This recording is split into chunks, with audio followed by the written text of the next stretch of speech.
Welcome to viewers joining us on BBC One. This is a BBC News special programme. Prince William is to marry his fiancée Kate Middleton next year.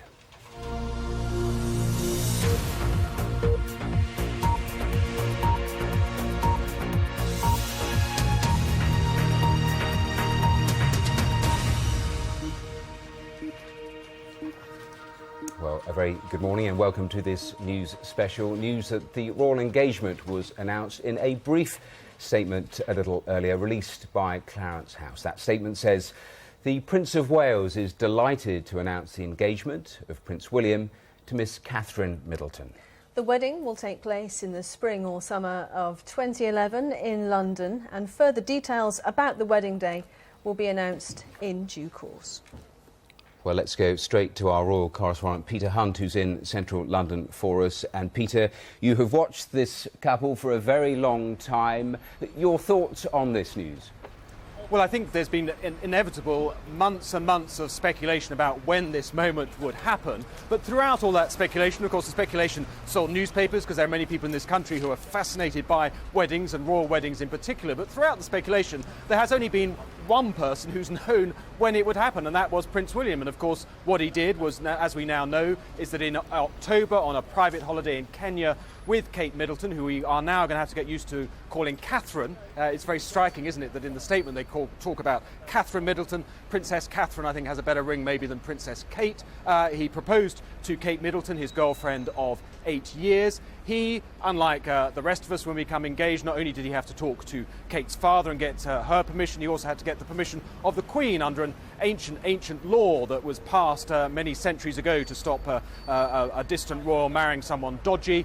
He got that permission from the Queen. He told other members of the royal family, one has to assume that includes his father, the Prince of Wales. But once that secret engagement had occurred in October, trying to keep it secret clearly has proved increasingly untenable, and that's why we now have the announcement today that the engagement has occurred and that the marriage will take place in London in the spring or summer of 2011. A significant year on many levels. It would have been Diana's 50th birthday in July 2011, and of course 2011 is the 30th anniversary of her ill-fated wedding marriage to his father, the Prince of Wales, back in 1981. And Peter, as you were just saying, intriguing that they leave the options open either spring or the summer of next year. Well, I think that in part, I suppose, the fact that we're not clear shows that maybe they have been bounced into making this announcement, possibly, and again I'm speculating, maybe some newspaper had sniff of it. And William, of all the characters within the royal family, is someone who is determined to be in control. He has a complex relationship, as did his mother, with the media, and so I think the slightest hint maybe that it was going to get out, they chose to get it out. But the fact that we don't have a different time is rather reminiscent of the time when I was standing in a similar spot back in 2005 when Clarence House were bounced into announcing the engagement of the then Camilla Parker Bowles and the Prince of Wales. So the fact that they don't have all their ducks in a row suggests that maybe this announcement has come out earlier than intended. They will now find that date, and of course the factors that have to be included is we're talking about the marriage of a future king. So it can't take place in some back alley somewhere. You have to bring in lots of people, other European royals, one has to assume, and other world leaders, and you have to fit in with the diary of the Queen, the diary of other senior members of the royal family, and the Prince William's diary as a search and rescue pilot. And so those are the factors that are going on as we speak. And of course they've also got to find a location, but they won't struggle in the way that any of our relatives do finding a location. It's a London location. St Paul's Cathedral, I think he would want to avoid because that's where his mother married the Prince of Wales. The Guards Chapel, where he held a service for the 10th anniversary of his mother's death, I suspect, while William might like it, I think may be too small, and so that leaves open the likelihood that it could well be at Westminster Abbey, where of course the Queen married back in 1947. Peter Hunt, thanks very much indeed. Thank you. Well, let's get more reaction now. Let's join our chief political correspondent, Laura Koonsberg, who is at Westminster for us this morning. Laura, a very good morning to you. Good morning. What political reaction has there been so far to this announcement? Well, I'm here in Westminster on College Green, just of course a couple of hundred yards from Westminster Abbey itself, where, as Peter was saying there, the wedding might take place. There has already been quick out of the traps, warm congratulations coming from the Prime Minister David Cameron to the couple, and also from the leader of the Labour Party, Ed Miliband. And the Cabinet, the whole Cabinet, heard of this news halfway through their meeting this morning. The Prime Minister received notification during what's normally a pretty serious affair in Downing Street, and he then passed the news on to the rest of his colleagues. So quick out of the traps, very warm wishes coming from the leader of the Labour and the Conservative parties to the happy couple. And of course, this is something that will be a huge event here in Westminster. Of course, if the wedding actually takes place here, but it will be an event that attracts huge public attention, and the announcement itself is already doing so. Some Labour sources, I have to say, are raising a slight eyebrow at the timing of this announcement, given that there are a couple of other important things happening here in Westminster today. Payments towards people who allege that somehow they were victims of torture that the British security services knew about, and also Downing Street putting out the news that their official photographer, who was on the government payroll, is actually going back to work to the Tory party.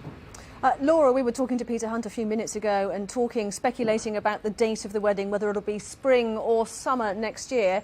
How much contact will there be between Clarence House, Buckingham Palace and Downing Street in terms of fixing a date? Well, I think given the size of the event, and given that quite possibly many thousands of people, possibly hundreds of thousands of people might travel to London for the occasion, that Downing Street would be kept very much in the loop of deciding the date of the wedding.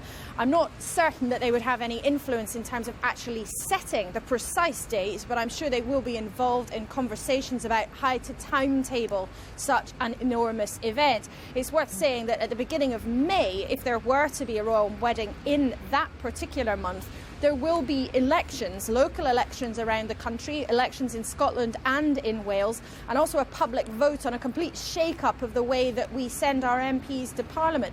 So if it were to be in May, that is a very important political month for the government too. Now, whether that means they'll steer away from May and be slightly earlier or slightly later is a question that has not yet been resolved. But certainly that is going to be a significant political month for the government as they pass their first year anniversary in power.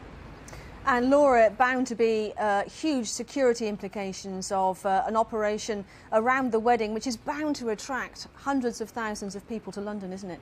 Yes, and this part of London here in Westminster, where the heart of government and Parliament is very well used to dealing with large events, whether demonstrations or protests or other big set-piece events, like the state opening of Parliament, when the Queen comes here to open up the parliamentary session every year. So the police and security services are very well used to dealing with large events here in this part of the capital. As we saw last week, though, with that demonstration that turned to violence by many thousands of students coming, they don't always turn out to end in the best possible way. But certainly I think security for a royal wedding would be an enormous operation that would be masterminded many months in advance. It would be taken extraordinarily seriously, and I think security would be very, very tight.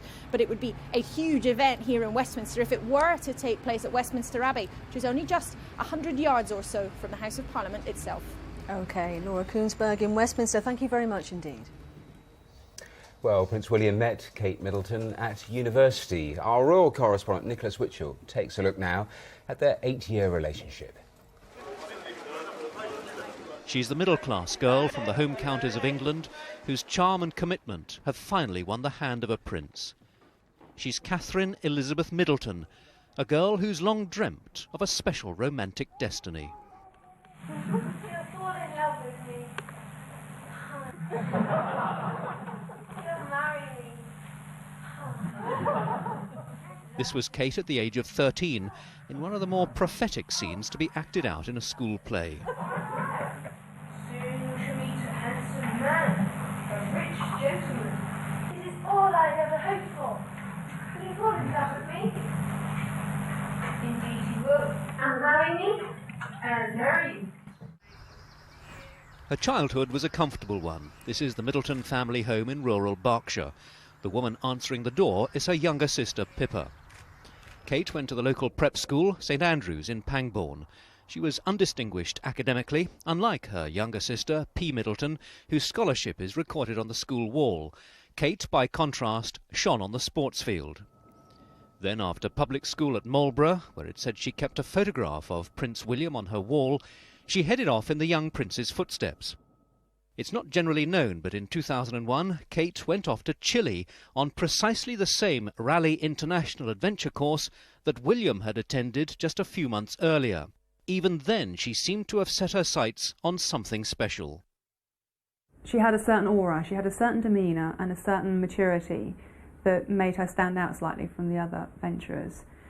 She was extremely attractive, she was extremely popular, and she was a great member of the expedition, but she was always very in control of herself and impeccably behaved, one has to say.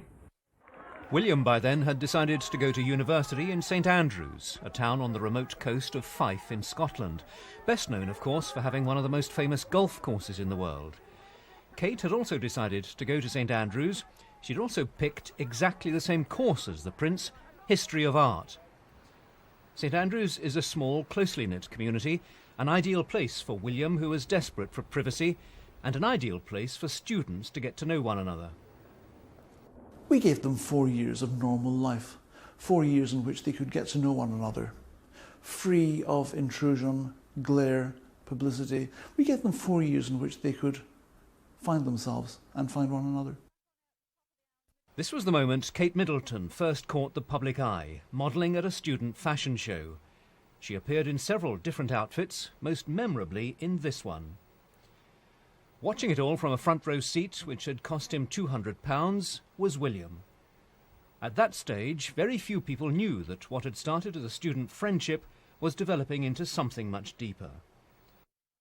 Of course. Jules Knight, who's now a member of the singing quartet Blake, was a history of art student alongside William and Kate. He was a close friend and saw the start of the romance. I think he just took a shine to her, really. Spent a lot of time together and were very good friends for a long time.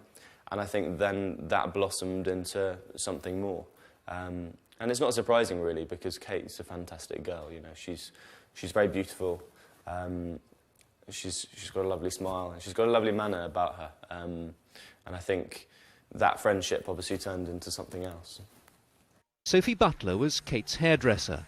No, they were definitely quite discreet. There was quite a few girls around Prince William, and they were his friends. So if Kate was a friend as well, we couldn't have guessed that she was his girlfriend. You know, they had a really good, strong group of friends, and some of them were girls. So I wouldn't have guessed that Kate was his girlfriend. As far as possible, they lived normal student lives. Kate even worked for a time as a waitress in a local restaurant. They lived together first in this flat in Hope Street in the centre of St Andrews. Later they moved to this remote farm on the outskirts of the town. They were careful not to draw attention to what was happening, but by now, among their friends and in favourite bars and restaurants, people could see that they were a couple. They were just very much boyfriend-girlfriend. I mean, they seemed very normal, they seemed, you know, they were happy in each other's company. It's more the fact that they just seemed so comfortable with each other.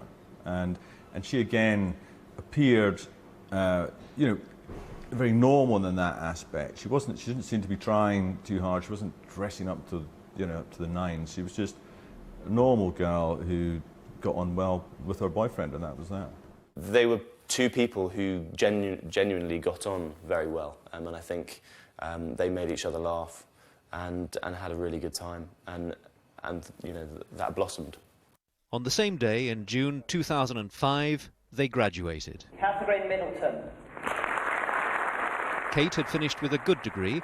She'd also encouraged William in his studies, particularly at the end of the first year when he'd seriously thought of leaving university. William Wales. In the end, they made it together. Some, though, thought that the relationship wouldn't survive the transition from university to the wider world. And William at times was dismissive of Kate's importance to him. In Cloisters, just before his father's wedding to Camilla Parker Bowles, William was asked about his own romantic intentions. Could there be another wedding perhaps on the card sometime soon? No, I don't think so. A couple of days later, William told a reporter that he didn't want to marry until he was in his late 20s or even 30. This was a prince who'd made it clear he wouldn't be rushed into anything. I really do want to be in control of my own life, and you know, if I don't agree with what someone's saying or someone's pushing on me, then I won't do it. By 2006, the relationship seemed to be on the firmest of ground, so much so that on the day William passed out from his officer training course at the Royal Military Academy Sandhurst, his special guest was his girlfriend. Kate Middleton stepped confidently onto the public stage at an event attended by the Queen and other senior members of the royal family. Then, in April 2007, the couple unexpectedly split up. William reportedly said that all the fun had gone out of the relationship. For Kate, the pressure was considerable, yet she's already shown that she has what it takes to cope with the strains of life within the royal family. She's frequently been tested by the paparazzi and kept her cool. William overcame his doubts, and a few months after the split, the romance resumed. Kate accompanied William when he received his RAF wings at Cranwell. They looked like a young couple moving towards a long-term future together. Those who've known them since they first met at St Andrews University say they're a good match. Having seen them at the beginning of their relationship, I see them as a couple, and I do think they suit each other, and they certainly look very happy. We've seen them in a few parties here in St Andrews, and they always strike us as, it's hard to say that, but as normal people, because they are. I mean, you know, Prince William also is lovely and really down to earth, very shy as well. So, you know, I think they really suit each other, definitely. The one criticism of Kate Middleton has been that for all her educational advantages, she's chosen to leave a somewhat aimless life since university. She did join an all-woman rowing team for a cross-channel charity race, but withdrew in the face of media attention. She's only had one proper job, working briefly for the fashion business of a family friend. Much of her recent life has seemed to revolve around regular holidays with William and her social life, at parties and nightclubs and charity events. Sometimes she's gone alone, as she did on this occasion to a roller disco, but usually she's been with William. If he's playing polo, she's invariably in the crowd, often doing her best to keep a low profile. Year after year, Kate has quietly been at William's side, supporting him in his career as an RAF search and rescue pilot. Now she will have to step out in her own right as a royal princess. Friends believe she's up to it. I think her character is perfectly suited to the role that she will now have. I mean, she's a very sensible girl, but she's also incredibly loving and caring, and I think that's very important. I think it's probably very important for Will as well, and it's probably one of the most attractive things about her sort of generosity of spirit. And I think that'll stand her in very good stead. She's someone who doesn't complain. She just gets on with stuff. And I think she'll deal with the position she's in incredibly well. For Catherine Middleton, the fairy tale she acted out all those years ago in a school play is about to come true. The years of waiting are finally over. Very soon she will be a princess, and in due course, as William's wife, she will be Britain's queen. She's already had a limited introduction to what life as a royal is like, but it will be as nothing to what she will now face for the remainder of her life. She's a young woman who's said to be grounded and sensible, and above all, she and William seem, after the ups and downs of their years together, to be compatible and genuinely committed to each other. Nicholas Witchell, BBC News. Well, you're watching a BBC News special programme, and it has been confirmed that Prince William is to marry his fiancée Kate Middleton next year. In a brief statement this morning, Clarence House said the Prince of Wales is delighted to announce the engagement of Prince William to Miss Catherine Middleton. The wedding will take place in the spring or summer of 2011 in London, and further details about the wedding day will be announced in due course. Let's go to the aerial pictures from our helicopter just hovering above Buckingham Palace as this news has emerged in the last hour or so. Daniela Ralph, our royal correspondent, is with me here. And Daniela, in the last couple of moments, briefest of statements coming from Buckingham Palace. That's right. We've had our first word from the Queen, obviously a very happy grandmother today, saying that she is absolutely delighted at the news of the wedding. So a brief statement from her, but clearly very pleased to see her grandson getting married to Kate Middleton. We are waiting to hear from the father of the groom, the Prince of Wales, of course, and the Duchess of Cornwall, his stepmother. They are in Poundbury in Dorset this morning on a visit, but we're expecting to hear from them a little bit later on today. And his brother, Harry, Prince Harry, he's on army duty in Middle Wallop today. Expect him to be the royal equivalent of a best man, I would think, at the wedding. They don't actually have best men in royal weddings, they have supporters. But I expect Prince Harry to play a very prominent role in the royal wedding next year. And the two themselves, Prince William, of course, had been in Afghanistan over the weekend. Kate Middleton, what are we expecting through the course of today? Well, we're going to hear from them and see them, we suspect, later on today. There will definitely be a photo call in London a little later on. So our first ever official portrait picture of them, really. All the pictures that we've seen previously have been snatched paparazzi images or of them out together of an evening, or perhaps at a wedding of some friends. So this is all the first time we've really seen them properly posing together for a picture, and that will happen a little later on this afternoon in London. Daniela, thanks for that. Well, let's go live to Camp Bastion in Helmand Province now and join our colleague George Alagaya out there. George, a very good afternoon to you. You were, of course, in the company of Prince William at the weekend, who was out in Afghanistan to attend those Remembrance Day ceremonies. What's been the reaction out there to this news today? Well, obviously news hasn't really got around Camp Bastion yet, Sue, but we've heard about it, and we've told some of the troops that we've been meeting this afternoon here at Camp Bastion. They were thrilled, of course, last Sunday when Prince William made that surprise visit for Remembrance Sunday, something that was a huge morale boost to troops who are really on the front line here, going out day after day on operation. Anyway, he took some time out, quite a lot of time in fact, to talk to some of the troops on that parade ground for Remembrance Sunday, and two of them are with me. We've got Private Danny Elvested and Corporal James Campbell. Now, you both spent a little bit of time with him after Remembrance Sunday. Private Danny Elvested, what's your reaction to this amazing news? Just overfilled for him. Happy. He's been with Kate for a long time. I was over the moon for him, filled. And that's good. You say he's been together for a long time. Do you think they should have got married earlier, got engaged sooner? Yeah. Well, all the lads thought he might pop the question a bit sooner than what he has, but there's always a time, and he thought this was the time to do it. So right. And Corporal, what's your reaction? Yeah, thrilled for him. Obviously, totally unaware that he was going to ask a question, but yeah, thrilled for him. Yeah, really happy. And when you go back to base and talk to your colleagues and comrades about this, what do you think the reaction will be? Well, no doubt there'll be a lot of probably emails pinged between Facebook and stuff asking, partners out here, when you're going to ask me and stuff like that. It's all over the news. Yeah, just talking about it and saying, yeah, hopefully it's a long marriage. I mean, he was very relaxed the other day when he was here for Remembrance Sunday. And yeah, he would have known this, but he seemed a very relaxed man, didn't he? Yeah, he did indeed, yeah. I saw him early in the morning because I had to go down and meet a VVIP coming down for breakfast, totally unaware that it was going to be Prince William. He came around the corner, he was quite, not obviously wasn't aware that he'd asked a question. All right, Danny, what's any message you've got for the Prince? Good luck and hope for the future, and may a good marriage become. Yeah. And how about you? Any messages that you've got for the happy couple? Yeah, congratulations, and next time he comes out, hopefully he'll bring Kate Middleton with him, and all the lads can say hello and stuff like that. You'd like to see Kate Middleton out here? Definitely, yeah. And how about you, Danny? Yeah, definitely. It's always a good morale booster for the lads.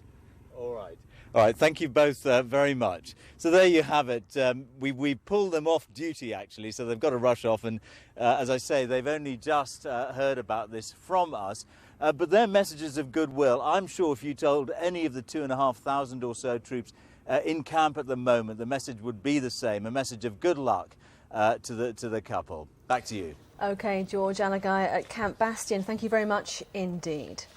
Well, as you continue to watch the live pictures from the helicopter, let me bring you more reaction from politicians, because Nick Clegg, the Deputy Prime Minister, has just issued a statement saying, "I am thrilled to hear the fantastic news of Prince William and Kate Middleton's engagement.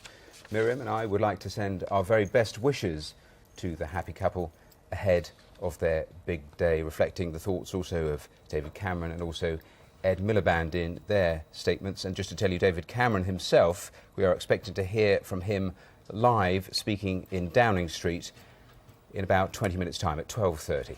We did get a brief statement from the Prime Minister's spokesman as soon as this news was announced in the last hour, and the statement said the Prime Minister is delighted to hear the news and has passed on his best wishes to the happy couple. The news was relayed to the PM during Cabinet, and he announced it to his colleagues in the middle of the meeting. So reaction coming in all the time. Let's get some more reaction now from our royal correspondent Peter Hunt, who is in central London for us this afternoon. Peter, a very good afternoon to you.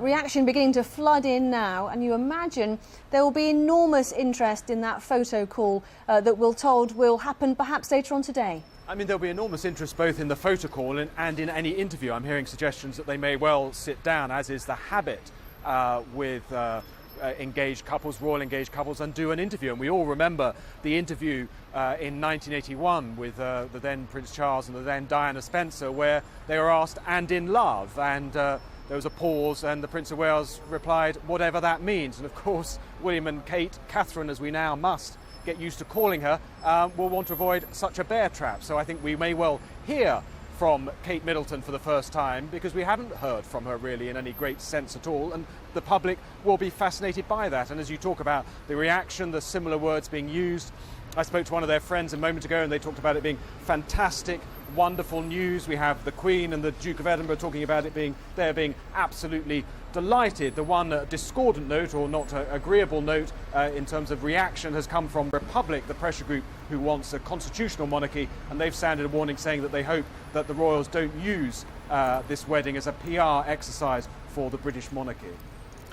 And Peter, we've heard from a variety of contributors since this news broke about just how modern a couple these two actually are. And it's interesting, in that statement from Clarence House, they will live in North Wales whilst Prince William continues to serve with the Royal Air Force.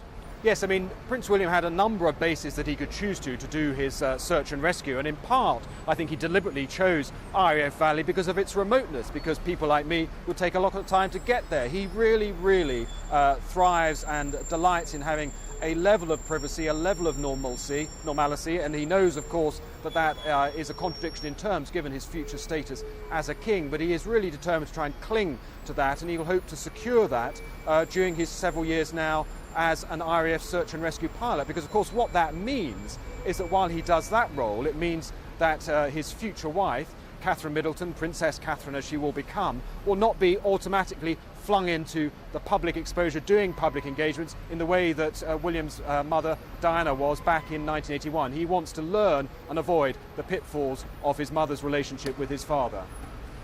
Peter, thanks very much. On this day that Clarence House has confirmed that Prince William is to marry Kate Middleton. The wedding itself will take place in the spring or the summer of 2011. Buckingham Palace, in a brief statement, the Queen is said to be absolutely delighted at this news, and as Daniela Relf was telling us just a short while ago, a little later in the afternoon, we do expect these two to have their first photo call since this news emerged. Stay tuned here on BBC News Channel, but for the time being we say goodbye to viewers on BBC One.